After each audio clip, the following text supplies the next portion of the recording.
আসসালামু আলাইকুম। উপন্যাস আমি পদ্মজা, পর্ব ১৬।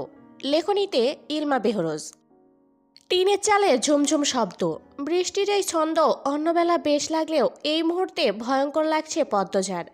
এক একটা বজ্রপাত আরও বেশি ভয়ানক করে তুলছে পরিবেশ। সে কাঁচুমাচু হয়ে ফোপাচ্ছে। বৃষ্টির শব্দ একটু কমলে কিছু কথা ভেসে আসে বাতাসে। আপনি ভয় পাচ্ছেন কেন? আমাকে ভয় পাবেন না। বিপদে পড়ে এই বাড়িতে উঠেছি, বিশ্বাস করুন। পদ্মজা কান্না থামালো, কান খাড়া করে শোনার চেষ্টা করলো। দরজার ওপাশ থেকে আমির নামের মানুষটা বলছে, দরজা খুলুন, বিশ্বাস করুন আমাকে। আমি আপনার সাথে কোনো সুযোগ নিতে আসিনি, ভয় পাবেন না। পদ্মজা একটু নড়েচড়ে বসলো। আমির আবার বলল, শুনছেন? পদ্মজা ঢোক গিলে কথা বলার চেষ্টা করলো, কথা আসছে না। এরপর খ্যাক করে গলা পরিষ্কার করলো, বলল, আমি দরজা খুলবো না। ক্ষণকাল উত্তর আসলো না। এরপর আমির বলল, আচ্ছা, খুলতে হবে না, আপনি ভয় পাবেন না প্লিজ। আপনি চলে যান, বৃষ্টি থামতে দিন।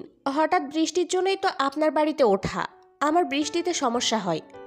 আমিরের মুখে স্পষ্ট শুদ্ধ ভাষা শুনে পদ্মজা বুঝল লোকটা শিক্ষিত। কথাবার্তা শুনে ভালো মানুষ মনে হচ্ছে, তবুও সাবধানের মার নেই। সে দরজা খুলল না, বিছানায় গিয়ে বসল। ভয়টা কমেছে। শুনছেন? পদ্মজা জবাব দিল, বলুন। আপনার নাম কি? ডাকনাম বলুন।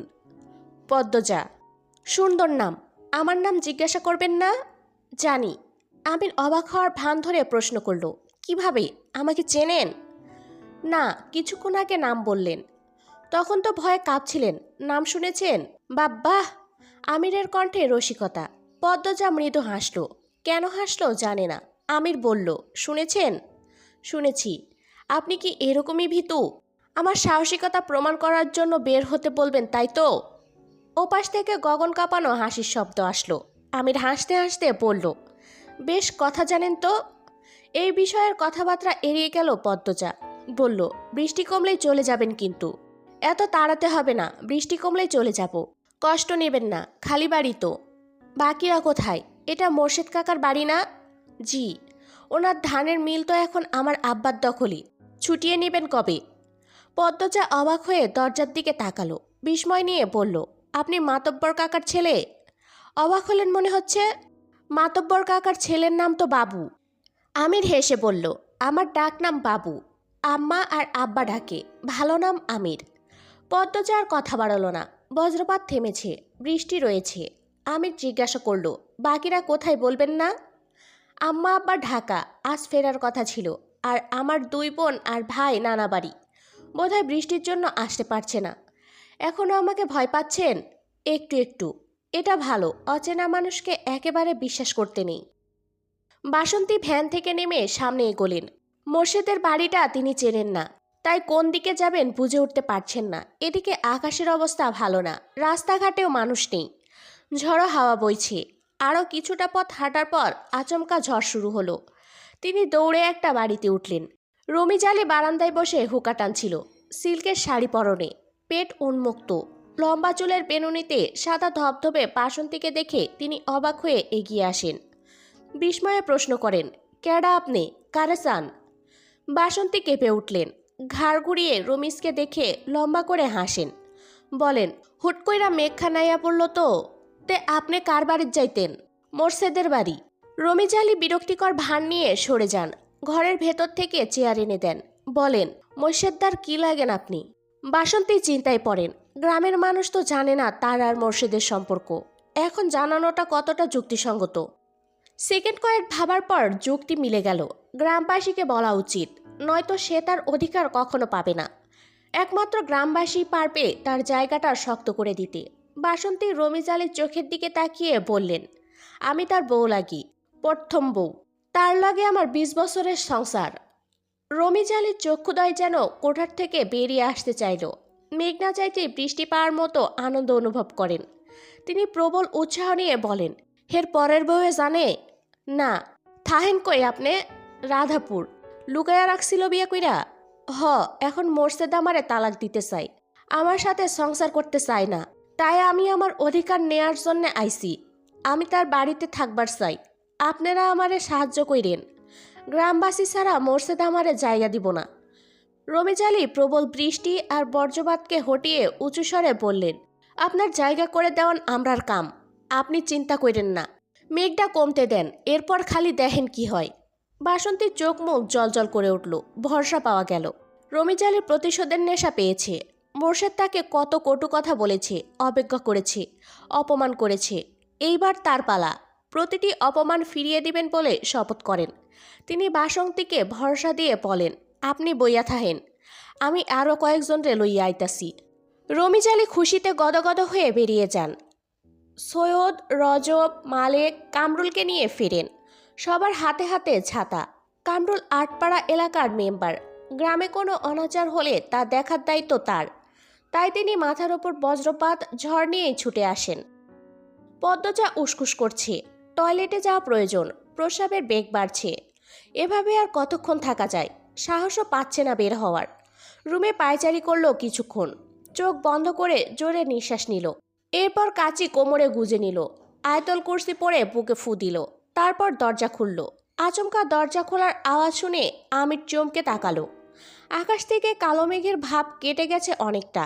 সন্ধ্যার আজান পড়ছে। সালোয়ার কামিজ পরা পদ্মজাকে দেখে মুহূর্তের হৃদস্পন্দন থমকে গেল তার। পদ্মজা ওনা টেনে নিল নাক অব্দি। এরপর কাপা পায়ে আমিরের পাশ কাটালো।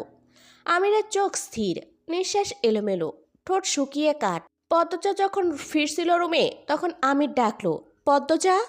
পদ্মজা দাঁড়ালো। মানুষটা খারাপ হলে এতক্ষণে আক্রমণ করত, যেহেতু করেনি মানুষটার উদ্দেশ্য খারাপ না, তাই দাঁড়ালো, তবে ঘাড় ঘুরিয়ে তাকালো না। আমিরের গায়ে স্যান্ডো গেঞ্জি পরা, শার্ট ভিজে গেছে, তাই বারান্দার দড়িতে রেখেছে বাতাসে শুকাতে। আমির বলল, অলন্দপুরে এমন রূপবতী আছে জানতাম না। পদ্মজা লজ্জা পেল, বিব্রত বোধও করল। বৃষ্টি প্রায় কমে এসেছে। পদ্মজা বলল, আপনি এবার আসুন, কেউ দেখলে খারাপ ভাববে। যেতে তো ইচ্ছে করছে না। লোকটা বলে কি, এতক্ষণ বলল বৃষ্টি কমলেই চলে যাবে, এখন বলছে যাবে না। পদ্মজা ঘুরে তাকালো, চোখের দৃষ্টিতে আকুতি নিয়ে বলল, চলে যান। আমির কিঞ্চিত হা হয়ে তাকিয়ে রইল। না চাইতেও পদ্মজা আমিরকে খেয়াল করল। শ্যামবর্ণের একজন পুরুষ, থুতনির মাঝে কাটা দাগ। সাথে সাথে চোখ সরিয়ে নিল পদ্মজা। কাঁদো কাঁদো হয়ে বলল, বৃষ্টি কমে গেছে, আম্মা আব্বা চলে আসবে, চলে যান। আমিরের নিস্তব্ধতা পদ্মজাকে বিরক্ত করে তুলল। এত ঘাড় তেরা দুই কথার মানুষ কিভাবে হয়? উঠানে পায়ের শব্দ, কয়েকজোড়া পায়ের শব্দ। বারান্দা থেকে তাকালো আমির এবং পদ্মজা। গ্রামের এতজনকে দেখে পদ্মজার নিঃশ্বাস বন্ধ হয়ে আসে। দৌড়ে রুমে ঢুকে পড়ল। রমিজ আলী চেঁচিয়ে ডাকেন, কইরে মোর্শেদ দা, আকাম কইরা এখন লুকায়া আসোস কেন? বাইর হ, তোর আকাম ধইরা লইয়া আইসি। আমির বারান্দা পেরিয়ে বেরিয়ে আসে। গম্ভীর মুখে বলল, ওনারা বাড়িতে নেই। উৎসুক জনতা আমিরকে দেখে অবাক হলো। কামরুল বললেন, আরে আমির, শহর থেকে আইলা কবে? এই তো 4 দিন হলো। আসেন কেমন? এই তো আসি, তা এইখানে কি করেন? আমির উত্তর দেওয়ার আগে রমিজ আলী প্রশ্ন করেন, বাড়িত কি কেউ নাই? আমির বেশ সহজ সরল গলায় বলল, আছে, পদ্মজা আছে। উপস্থিত 5-6 জন তীক্ষ্ণ চোখে তাকালো। সবার দৃষ্টি দেখে আমির বুঝলো সে কত বড় ভুল করে ফেলল। তাহলে পদ্মজা এটারই ভয় পাচ্ছিল। আমির দড়ি থেকে শার্ট নিয়ে দ্রুত পড়ল। এরপর কৈফিয়ত স্বরে বলল, আপনারা যা ভাবছেন তা নয়, বাড়ি ফিরছিলাম, বৃষ্টি নামে, তাই এই বাড়িতে উঠে পড়ি। বাড়িতে কেউ নাই জানলে। আমির কথা শেষ করতে পারল না। রমিজ আলী চেঁচিয়ে আশেপাশে বাড়ির সব মানুষদের ডাকা শুরু করলো। মাতব্বর তাকে কম অপবাদ করেনি, কোণঠাসা করেছে। মোর্শেদ পথে ঘাটে কটু কথা শুনিয়েছে। আজ সেই যন্ত্রণা কমানোর দিন। আমির ভরকে গেল। কামরুল আঙুল শাসিয়ে কঠিন স্বরে বললেন, তোমার কাছে এটা আশা করি নাই।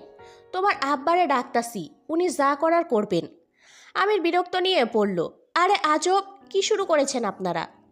সৈয়দ আমিরের বয়সের কাছাকাছি, ব্যক্তিগত ভেজাল আছে তাদের মধ্যে। সৈয়দ হুঙ্কার ছেড়ে বলল, চুপ থাক তুই, তোর বাপে মাতব্বর বইলা তোরে ডরাই আমরা? আকাম করবি আর সাইডা দিমু? আমিরের চোখ লাল বর্ণ ধারণ করে। রেগে গেলে চোখের রং পাল্টে যায় তার। কালো মুখশ্রীর সাথে লাল চোখ ভয়ঙ্কর লাগে। সৈয়দ ভেতরে ভেতরে ভয় পেল। আমিরের হাতে কম মার সে খায়নি। তবে আজ সুযোগ আছে, পুরো গ্রামবাসী এক দলে, সে কিছুতেই ছাড়বে না। ঢোক গিলে বলে, চোখ উড়াইয়া লাভ নাই, কুকমের উসুল না তুলে যাইতাছি না। আমির রাগে শক্ত হাতে সৈয়দের কানের কাছে থাপ্পড় দিল। মুহূর্তে সৈয়দের মাথা ভন ভন করে উঠল। ততক্ষণে রমিজের উস্কানিতে মানুষ জমে গেছে। সবার হাতে হাতে টর্চ, হারিকেন। আধার নেমে এসেছে। আমির আবারও সৈয়দকে মারতে গেলে কয়েকজন এসে ঝাপটে ধরল। কামরুল একজন মহিলাকে আদেশ্বরে বলেন, শিউলির আম্মা, কয়েকজনরে লইয়া মায়াডারে বাইর কইরা আনো, লুকাইছে নদী। গ্রামটার নদীদের ভিড়ে ধ্বংস হইয়া যাইতাছে। পদ্মজা মাটিতে নতজানু হয়ে বসে কাঁপছে। দ্রুতগতিতে পা থেকে মাথার চুল অবধি কাঁপছে। বাইরের প্রতিটা কথা কানে এসেছে। চারপাশ থেকে ভন ভন করছে। শিউলির আম্মা পদ্মজার রুমে আসলো। দরজা খোলা ছিল। টর্চ ধরে দেখলো পদ্মজা মাটিতে বসে কাঁপছে। সে পদ্মজার মাথায় হাত রেখে বলল, কেন এমন কাম করছোস? পদ্মজার ঝাপসা চোখ মেলে তাকালো। শিউলির আম্মা পাশের বাড়ির। পদ্মজার সাথে ভালো সম্পর্ক। পদ্মজা শিউলির মাকে জড়িয়ে ধরে হাউমাউ করে কেঁদে উঠল। বলল, ভাবি, আমি কোনো খারাপ কাজ করি নাই, সবাই ভুল বুঝছে। রিনা নামে একজন মহিলা পদ্মজাকে জোর করে টেনে দাঁড় করালো। হেমলতার অনেক বাহাদুরি এই মেয়ে নিয়ে, অনেক অহংকার। সেই অহংকার আজ ভালো করে ভাঙবে। সে মনে মনে পৈশাচিক আনন্দে মেতে উঠেছে। ঘৃণিত কণ্ঠে পদ্মজাকে পড়ল, ধরা পড়লে সবাই এমনটাই কয়, আয় তুই। পদ্মজা আকুতি করে বলল, বিশ্বাস করুন, আমি খারাপ কিছু করিনি। আম্মা এসব শুনলে মরে যাবে। আপনারা এমন করবেন না। কারো কানে পৌঁছালো না পদ্মজার কান্না, আর্তনাদ, আকুতি। সবাই গ্রামের সবচেয়ে সুন্দর মনের, সুন্দর পরিবারের সদস্যগুলোকে ধ্বংস করায় মেতে উঠল। পদ্মজাকে টেনে হিঁচড়ে বের করে আনে। কখনো ঘোমটা ছাড়া কোনো পুরুষের সামনে না যাওয়া মেয়েটার বুকের রন্না পড়ে রইল ঘরে। 3-4জন মহিলা শক্ত করে চেপে ধরে রাখলেন। সবাইকে উপেক্ষা করে পদ্মজা ঘৃণা চোখে তাকালো আমিরের দিকে। আমির চেষ্টা করছে নিজেকে ছাড়ানোর, কিছুতেই পারছে না। পূর্ণা জ্বরের চোটে কাঁপছে। বাড়িতে ঢুকে দেখলো কোলাহল, ভয় পেয়ে গেল। একটু এগিয়ে দেখলো পদ্মজার বিধ্বস্ত অবস্থা। জ্বর মুহূর্তে উবে গেল। দৌড়ে এসে পদ্মজাকে জড়িয়ে ধরল, চেঁচিয়ে উঠল, আমার আপারে এমনি ধরছেন কেন? আপা, এ আপা, কাঁদছ কেন? পদ্মজা কেঁদে বলল, পূর্ণা, আম্মা মরে যাবে এসব দেখলে। আমি কিছু করি নাই পূর্ণা। পূর্ণা কিছু বুঝে উঠতে পারছে না, শুধু অনুভব করছে তার বুক কাঁপছে, ব্যথায় বিষে যাচ্ছে। সে রানীকে বলল, খালা, আপনি আমার বোনের এভাবে ধরেছেন কেন? ছাড়েন। রিনা কর্কশ কণ্ঠে বলল, তোর বোনের রস বাইরে গেছিল, এজন্যে খালি বাড়ির বেটা ছেড়া ডাইকায় না রস কমাইছে। পূর্ণার গা রিডি করে উঠল, তেজ নিয়ে বলল, খারাপ কথা বলবেন না, আমার আপা এমন না। পাশ থেকে একজন মহিলা পূর্ণার উদ্দেশ্যে বলল, তোর মা যেমন, এহের মায়াটাও এমন হইছে। নিজেও এমন কিচ্ছা করলো, মাইয়াও করলো। পদ্মজা চমকে তাকালো। মহিলা বলে যাচ্ছে, বুঝলা তোমরা সবাই, মায়াক বেশ্যা, মায়ারে বানাইছে আরেক বেশ্যা। পদ্মজা আচমকা রেগে গেল খুব। আক্রোশে শরীর কাঁপতে থাকলো। রানীসহ 2জন মহিলাকে ঠেলে সরিয়ে দিল। এরপর রাগে চেঁচিয়ে বলল, আমার মা নিয়ে কিছু বললে আমি খুন করব, মেরে ফেলবো, একদম জিভ ছিঁড়ে ফেলবো। পদ্মজার এহেন রূপে সবাই থম্মত খেয়ে গেল। লম্বা চুলগুলো খোপা থেকে মুক্ত হয়ে পিঠময় ছড়িয়ে পড়ল। চোখের মনি অন্যরকম হওয়াতে মনে হচ্ছে কোনো প্রেতাত্মা রাগে ফোঁসফোঁস করছে। গ্রামের কয়েকজন মহিলা আবার বিশ্বাস করে পদ্মজা কোনো পরীর মেয়ে, তাই এত সুন্দর। এই মুহূর্তে তারা ভাবছে পদ্মজার ভেতর কেউ ঢুকেছে, তাই সামনে এগোলো না। রানী একাই এগিয়ে আসলো। পদ্মজার চুলের মুঠি ধরে বিশ্রী গালিগালাজ করলো। এরপর কামরুলকে বলল, কামরুল ভাই, এই বান্দিরে বান্দা লাগবো। পূর্ণা, প্রেমা পদ্মজাকে ছাড়াতে গেলে সহ আরও 3-4জন এগিয়ে আসলো। অন্ধকারের ভিড়ে পদ্মজা, পূর্ণা, প্রেমা বাজেভাবে উত্ত্যক্ত হলো। কয়টা কালো হাত নিজেদের তৃপ্তি মিটিয়ে নিল। 3 বোনের কান্না, আর্তনাদ কারো হৃদয় ছুঁতে পারল না। হেমলতার অনুপস্থিতিতে তার আদরের 3 কন্যার জীবন্ত কবর হচ্ছিল। বাধা দেওয়ার কেউ ছিল না। নৌকা ছাড়ার পূর্বে আকাশের কালো মেঘের ঘনঘটা চোখে পড়ল। তার কিছুক্ষণ পর হঠাৎই ঝমঝমিয়ে বৃষ্টি নেমে এলো। খোলা নৌকা হওয়াতে চোখের পলকে যাত্রী 5 জন কাকভেজা হয়ে গেল। ভিজলেন না হেমলতা, মোর্শেদ ছাতা ধরে রেখেছেন। বজ্রপাতের সাথে সাথেই হেমলতার আত্মা দুলে উঠছে, মনটা খসখস করছে। তিনি জলের দিকে স্থির চোখে তাকিয়ে রইলেন। জলে বৃষ্টির ফোঁটা পড়ার সঙ্গেই বলের মতো একদলা পানি লুকিয়ে উঠছে। তারপর ছোট্ট ছাতার মতো আকৃতি নিয়ে চারপাশে প্রসারিত হয়ে হাওরে মিলিয়ে যাচ্ছে।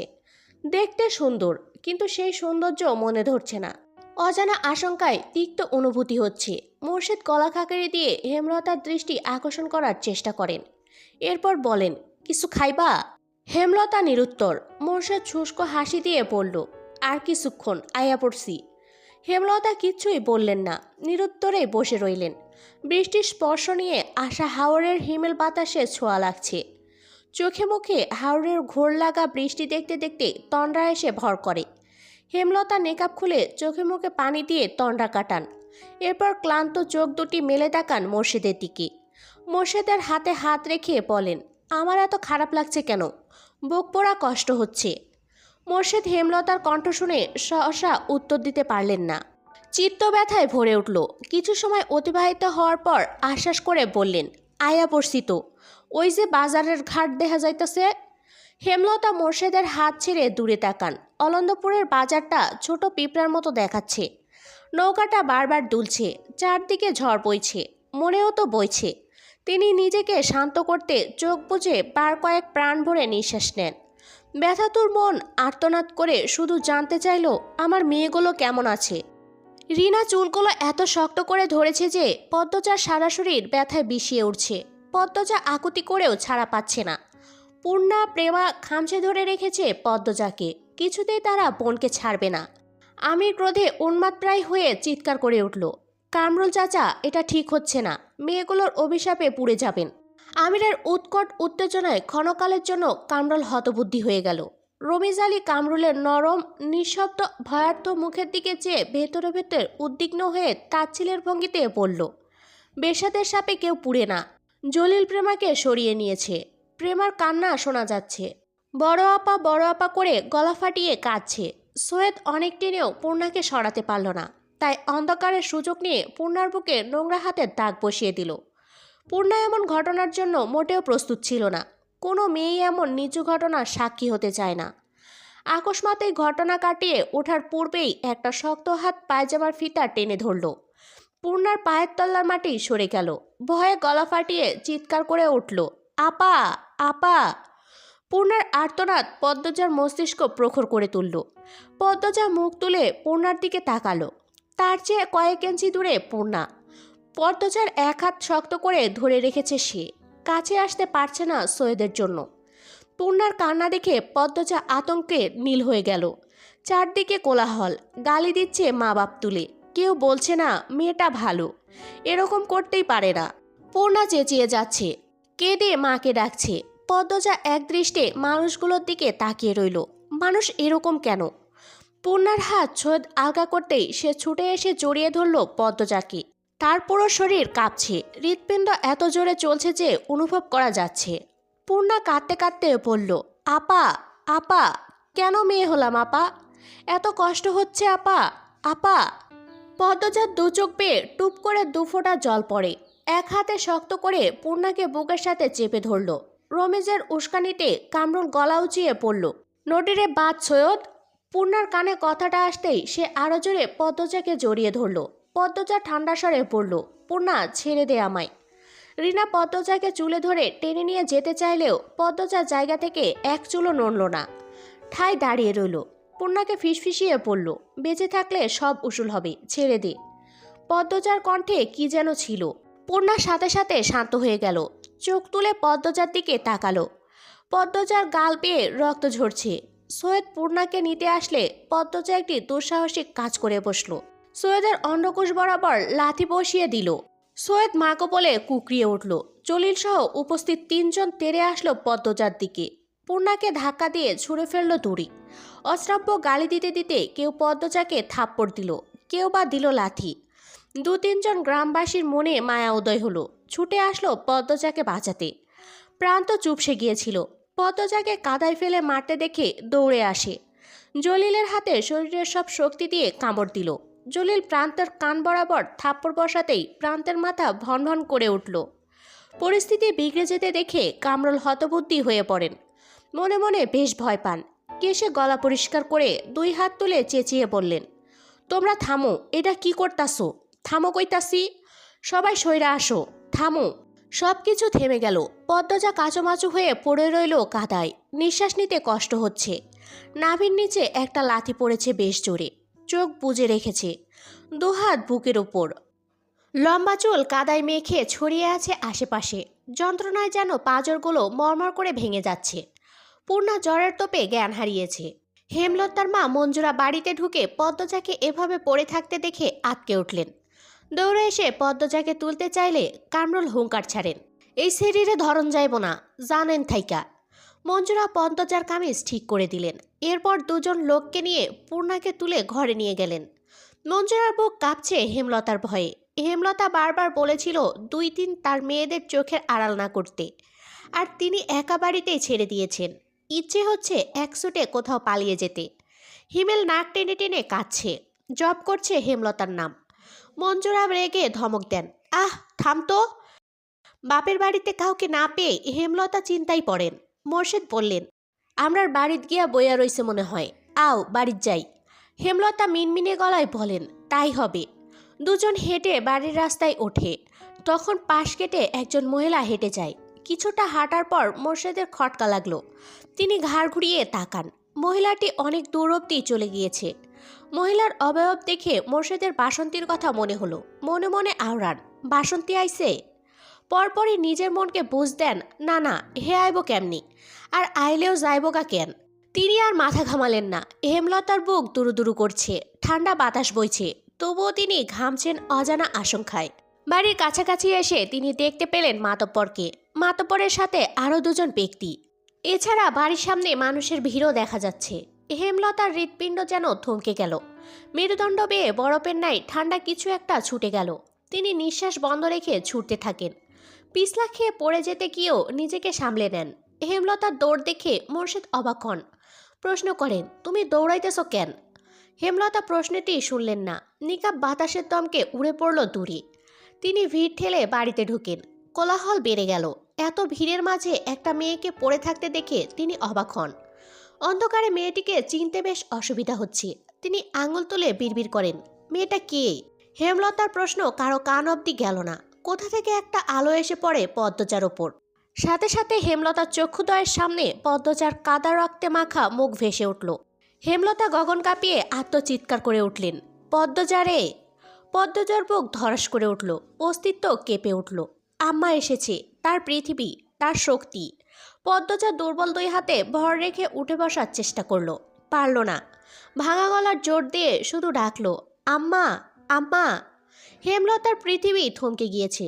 বিধ্বস্ত, পর্দাহীন, কাদা রক্তমাখা পদ্মজাকে দেখে বিশ্বাস হচ্ছে না এটা তার মেয়ে। তিনি দ্রুত নিজের বোরখা খুলে পদ্মজাকে ঢেকে বুকের সাথে জড়িয়ে ধরেন। অসহনীয় যন্ত্রণায় যেন কলিজা বেরিয়ে আসছে তার। তার সোনার কন্যার একই রূপ। কে করল? কাপা কণ্ঠে বললেন, পদ্ম, আমার পদ্ম। হেমলতার বুকে মাথা রেখে পদ্মজা হাউমাউ করে কেঁদে উঠল, বলল, আম্মা, আম্মা। হেমলতা পদ্মজাকে আরো জোরে চেপে ধরেন বুকের সাথে। দৃষ্টি অস্থির, বুক হাঁপড়ের মতো ওঠানামা করছে। মোর্শেদ বাড়িতে ঢুকে উঁচু গলায় বলেন, এইখানে এত মানুষ কেন? মাতব্বর মিয়া, আপনি এইনে কেন? কি হইছে? প্রান্ত প্রেমা দৌড়ে এসে মোর্শেদকে জড়িয়ে ধরল। দুজন ভয়ে কাঁদছে, কিন্তু কান্নার শব্দ হচ্ছে না। মোর্শেদ বিস্ময়ে কিংকর্তব্য বিমূঢ়। মাতব্বর মজিদ গম্ভীর কণ্ঠে কামরুলকে প্রশ্ন করেন, মেয়েটার এই অবস্থা কারা করেছে? এটা কি নিয়মের মধ্যে পড়ে? কামরুল মাথা নিচু করে রেখেছেন। মিনমিনি গলায় বলেন, আমি সেরিডারে মারতে কই নাই। জলিল, সৈয়দ আর মজনু ছাড়াই নিজ ইচ্ছায় মারছে। আপনি আটকালেন না কেন? আটকাইছি বইলাই মায়াডা বাইসা আছে, আর এমন নদীদের বাঁচার অধিকার নাই। থামেন মিয়া, কার কি শাস্তি হবে সেটা আমার দায়িত্ব, আপনার না। সৈয়দ, জলিল আর মঞ্জুর ছেলেকে তো দেখা যাচ্ছে না। আগামীকাল তাদের আমি মাঠে দেখতে চাই। কামরুল মাথা নিচু করে রাখেন। মজিদ হাওলাদার ভারী সৎ এবং নিষ্ঠাবান মানুষ। গ্রামের মানুষদের 2 হাতে আগলে রেখেছেন। পুরো অলন্দপুরের মানুষ মজিদকে ফেরেস্তার সমতুল্য ভাবে। 25 বছর ধরে অলন্দপুর সামলাচ্ছেন তিনি। গুড়ি গুড়ি বৃষ্টি পড়ছে। অন্ধকার গাঢ় থেকে গাঢ়তর হচ্ছে। হেমলতা কিছুতেই হিসাব মেলাতে পারছেন না। অনেক বছর আগের ঘটনা আর এই ঘটনা হুবহু একরকম কি করে হলো? তিনি নিজের ভেতর একটা হিংস্র পশুর উপস্থিতি অনুভব করছেন। কামরুলের মুখ থেকে শোনা 3টা নাম মস্তিষ্কে নাড়া দিচ্ছে প্রচণ্ডভাবে। সৈয়দ, জলিল আর মজনুর ছেলে। মজিদ সবাইকে উদ্দেশ্য করে বলেন, আগামীকাল সবাই স্কুল মাঠে চলে আসবেন। মিয়া মোর্শেদ মেয়ে নিয়ে আলো ফুটতেই চলে আসবেন। এই বাড়ি পাহারায় থাকবে মদন আর আলী। আমার ছেলেকে আমি নিয়ে যাচ্ছি, ঠিক সময় সেও উপস্থিত থাকবে। ভিড় কমতেই কানে তালা লাগা প্রচণ্ড শব্দে বজ্রপাত হয়। হেমলতা একা পদ্মজাকে তুলতে গিয়ে হিমশিম খান। মোর্শেদ এগিয়ে আসেন, 2 হাতে 5 কলা করে তুলে নেন পদ্মজাকে। বিজলি চমকালো। বিজলির আলোয় পদ্মজার মুখটা দেখে মোর্শেদের বুক কেমন করে উঠল। কষ্টে বুক চুরমার হয়ে গেল। জন্মের দিন পদ্মজাকে কোলে নেওয়ার পর যে অনুভূতিটুকু হয়েছিল, ঠিক সেই রকম একটা অনুভূতি হয়। অনুভূতিটুকুর নাম বোধ হয় পিতৃত্ব। প্রচণ্ড ঝড়ো বাতাস বইছে। তারা ঘরে ঢুকতেই ভারী বর্ষণ শুরু হলো। মুহূর্তে ঘূর্ণিঝড়ের তাণ্ডব দেখা দিল। তবে সেই তাণ্ডব ছুঁতে পারল না মোড়ল বাড়ির মানুষদের মন। ঝড়ের তাণ্ডবের চেয়েও বড় তাণ্ডবের সাথে যুদ্ধ করে চলেছে তারা। হেমলতা গরম পানি করে পদ্মজাকে গোসল করালেন, জামা কাপড় পাল্টে দিলেন। পদ্মজা ঠোঁট কামড়ে নীরবে কেঁদে গেল। চোখের জল আটকে রাখতে পারছে না কিছুতেই। ইচ্ছে হচ্ছে বাড়ির পেছনের সবচেয়ে বড় আম গাছটার সাথে ফাঁসি লেগে মরে যেতে। মন দুর্বলতা শূন্য ছুঁই ছুঁই। হেমলতা পদ্মজার চুল মুছে কপালে চুমু দিলেন। পদ্মজার নাকে 1 ফোঁটা জল পড়ল। পদ্মজা চোখ তুলে মায়ের দিকে তাকালো। আম্মা আসছে? আমার আম্মা কই? আম্মা আসে নাই? পদ্মজার ঘর থেকে পূর্ণার চিৎকার ভেসে আসলো। সেকেন্ড কয়েকের মধ্যে পূর্ণা ছুটে এলো। হেমলতাকে দেখেই ঝাঁপিয়ে পড়ল হেমলতার বুকে। হাউমাউ করে কেঁদে উঠল। পূর্ণার শরীর আগ্নেয়গিরি মনে হচ্ছে, এত গরম, জ্বরে পুড়ে যাচ্ছে। পূর্ণার কান্না দেখে পদ্মজাও ডুকরে কেঁদে উঠল। হেমলতা স্তব্ধ হয়ে 2 মেয়ের কান্না শুনলেন, সামলানোর চেষ্টা করলেন না। মঞ্জুরা দরজার সামনে কাঁচুমাচু হয়ে দাঁড়িয়ে রয়েছেন। টিনের চালে ভারী বর্ষণের শব্দ। জগৎ সংসার সেই শব্দে একাকার হয়ে যাচ্ছে। মাঝরাত, বাতাসের বেগ প্রচণ্ড। হেমলতা কালো রঙের শাড়ি পরে একটা ব্যাগ কাঁধে ঝুলিয়ে বাড়ির বাইরে পা বাড়ান। মঞ্জুরা বারান্দার ঘর থেকে উঁচু কণ্ঠে বলেন, রামদা ব্যাগে কেন ঢোকাইছোস? আর কোন কেলেঙ্কারি বাকি? হেমলতা বিদ্যুৎ বেগে ফিরে দাঁড়ালেন। পলক মাত্র মঞ্জুরার মুখের প্রতি তীক্ষ্ণ দৃষ্টিপাত করে নিঃশব্দে ধীরে ধীরে বর্ষণ মাথায় নিয়ে বাড়ি ছেড়ে বেরিয়ে গেলেন। এবং সঙ্গে সঙ্গে মঞ্জুরা শুষ্ক হয়ে উঠলেন। ছুটে পদ্মজার ঘরে গেলেন। পদ্মজা চুপচাপ শুয়ে আছে। মৃদু ফ্রোপানোর আওয়াজ পাওয়া যাচ্ছে। পূর্ণা ঘুমাচ্ছে। তিনি এ ঘর ছেড়ে দ্রুত বারান্দার ঘরে আসলেন। বড্ড অস্থির লাগছে। জীবনে প্রথম হেমলতার জীবন ভিক্ষা চেয়ে সেজদায় লুটিয়ে পড়লেন।